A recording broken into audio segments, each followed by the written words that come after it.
বাংলাদেশি বংশোদ্ভূত striker Trevor ইসলামকে নিয়ে সামাজিক মাধ্যমে আমি বেশ কিছু পোস্ট দেখছি, যে পোস্টে বলা হচ্ছে খুব অল্প সময়ের মধ্যে ট্রেভর ইসলামকে বাংলাদেশের হয়ে খেলতে দেখা যাবে। স্ট্যানফোর্ডের অফিসিয়াল ইউটিউব চ্যানেলে একটা ইন্টারভিউ দিয়েছেন, যে ইন্টারভিউতে প্রশ্নকর্তার প্রশ্নের উত্তরে তিনি বলেছেন খুব তাড়াতাড়ি তিনি বাংলাদেশের হয়ে খেলবেন। এই তাড়াতাড়ি মানে হচ্ছে কত তাড়াতাড়ি?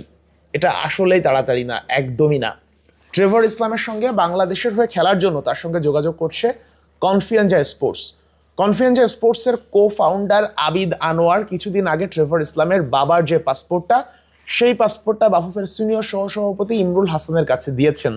তার বাবার যে পাসপোর্টটা ট্রেভরের, সেটা হচ্ছে হাতে লেখা পাসপোর্ট, এবং এই পাসপোর্টটাকে বর্তমান ফরম্যাটে কনভার্ট করতে হবে।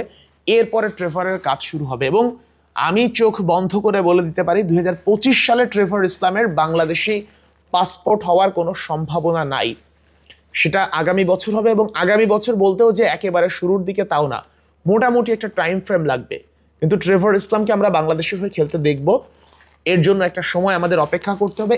একদমই এত দ্রুত আমাদের আশান্বিত হওয়া যাবে না, তবে এত আশাও করা যাবে না যে আমরা এই যে আগামী উইন্ডোতেই পাবো, কিংবা কেউ বলছেন যে মার্চে যে সিঙ্গাপুরের সাথে আমাদের ম্যাচ, সেই ম্যাচে পাবো।